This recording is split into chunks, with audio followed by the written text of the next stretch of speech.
তেলে ভেজে খেলে এত এত এত এত মজার। তেলে ভেজে খাবেন, আর যারা জানেন তারা তো জানেন, যারা না জানেন অবশ্যই চেষ্টা করবেন। আজকে হবে আমাদের লাল মরিচ এবং রসুনের ভর্তা। আমার এত এত এত প্রিয়, এত এত মজার ভর্তা, আমার কাছে আর কোনো ভর্তা লাগে না। সবচেয়ে বেশি প্রিয় আমার এইটা আর আলুর ভর্তা। আলুর ভর্তা ডাল দিয়ে আর কি বেশি মজা, আর মরিচ আর রসুনের ভর্তা তো মোস্ট ফেভারিট। লাল মরিচের ভর্তা অনেকের কাছে অনেক কঠিন মনে হয়, কিন্তু যাদের ব্লেন্ডার আছে তাদের জন্য কিন্তু অনেক সহজ একটা রেসিপি। এই যে আমি লবণ পরিমাণ মতো দিয়ে দিলাম, আমি বেসিংয়ের উপরে রেখে ভিডিও করতেছি। খুবই খুবই খুবই সহজ, শুধু মরিচ আর রসুন। যারা ফ্রিজে ফ্রোজেন করে রাখেন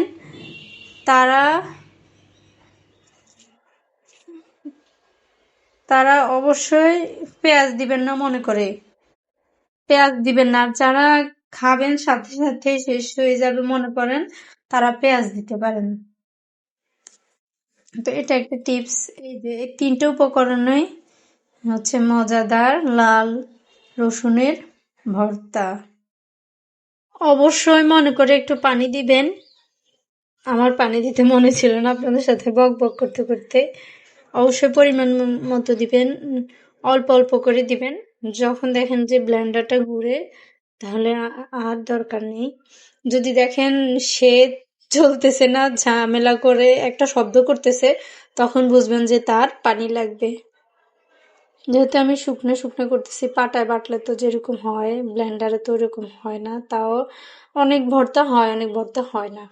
এটা এর আগে যতবার করেছিলাম ঠিক হয়েছে, কিন্তু এখন জানি না। তো সবাই দোয়া করবেন, দেখি কি হয়।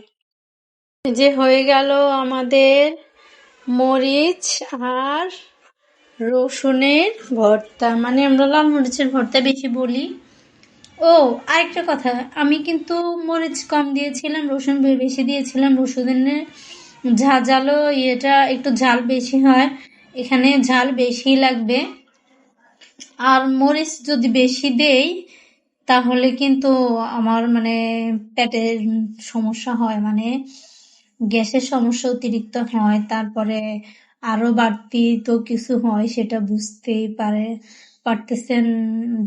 স্পষ্ট বলতে লজ্জা লাগে, তো পেটে সবার হয় না, এটা অবশ্যই মাথায় রাখবেন।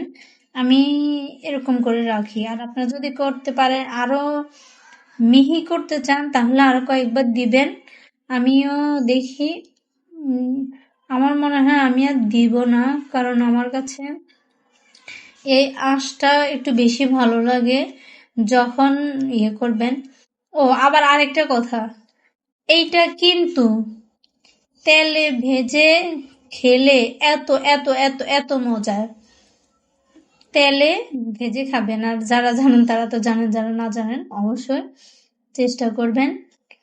তো আমি এখন এটা ফ্রোজেন করে রাখবো, কারণ আমি মানুষ কম, যখন মন চায় তখন নামিয়ে একটু খাবো, সেজন্য আমি আজকে এক জায়গায় দেওয়ার কথা, কিন্তু আনফরচুনেটলি কারেন্ট ছিল না। পাটাতে বাটলে হাত প্রচুর জ্বলতো, আর সময় ছিল না, তো সেই জন্য আর কি দেওয়া হয়নি। তো রিজিক হচ্ছে আমার কাছে, আমি লাল মরিচের ইয়েটা কম দিয়েছিলাম, তাই এখন কেমন জানি লাগে।